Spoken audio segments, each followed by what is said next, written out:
গান গাইতে গাইতে যুবককে পিটিয়ে হত্যার ঘটনা ঘটেছে এবার চট্টগ্রামে। বরিশালে চাঁদার টাকা না পেয়ে রাশেদ শিকদার নামে এক যুবককে পিটিয়ে হত্যা করেছে সন্ত্রাসীরা। নোয়াখালী সদরে ঘরে ঢুকে এক নারীকে কুপিয়ে হত্যা করেছে দুর্বৃত্তরা। চট্টগ্রামে দুর্বৃত্তদের গুলিতে দুজন নিহত হয়েছেন। রাজধানীতে ৩০ মিনিটের ব্যবধানে ২ খুনের ঘটনা ঘটেছে।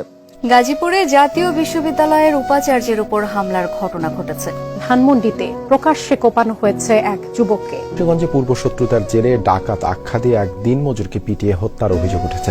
সিরাজগঞ্জের এনায়েতপুর থানার ১৩ পুলিশ সদস্যকে পিটিয়ে হত্যা করা হয়েছে। মাত্র 10 থেকে 15 সেকেন্ডের মধ্যে খুন করা হয় প্রাইম এশিয়া বিশ্ববিদ্যালয়ের ছাত্র জাহিদুল ইসলাম পারভেজকে। গাজীপুরের টঙ্গীতে ছিনতাইকারী সন্দেহে এক যুবককে পিটিয়ে হত্যা করা হয়েছে। ঢাকা বিশ্ববিদ্যালয়ের ফজলুল হক মুসলিম হলে একজনকে চোর সন্দেহ করে আটক করে পরে তাকে নৃশংসভাবে পিটিয়ে হত্যা করেছে শিক্ষার্থীরা। মব উস্কে দিয়ে মাওলানা রইস উদ্দিনকে পেটানো, পুলিশি হেফাজতে তার মৃত্যু। মুন্সিগঞ্জে ডাকাতির নাটক সাজিয়ে এক ব্যক্তিকে পিটিয়ে হত্যার অভিযোগ উঠেছে। এবার ভয়ঙ্কর এ চক্রের ছুরিকাঘাতে প্রাণ গেল এক কলেজ ছাত্রের।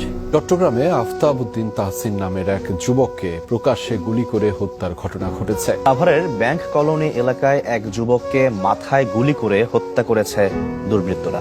চট্টগ্রামে হাত পা বেঁধে ও চোখে মুখে টেপ মরিয়ে নৃশংসভাবে হত্যা করা সে ব্যক্তি। বাকুলিয়ায় শনিবার রাত ৩টায় প্রাইভেট কার লক্ষ্য করে গুলিবর্ষণের ঘটনায় নিহত হয়েছে দুজন। ঢাকা বিশ্ববিদ্যালয় এলাকায় দুর্বৃত্তদের ছুরিকাঘাতে শিক্ষা গবেষণা ইনস্টিটিউটের মাস্টার্স অধ্যয়নরত শিক্ষার্থী শাহরিয়ার আলম সাম্য নিহত হয়েছে।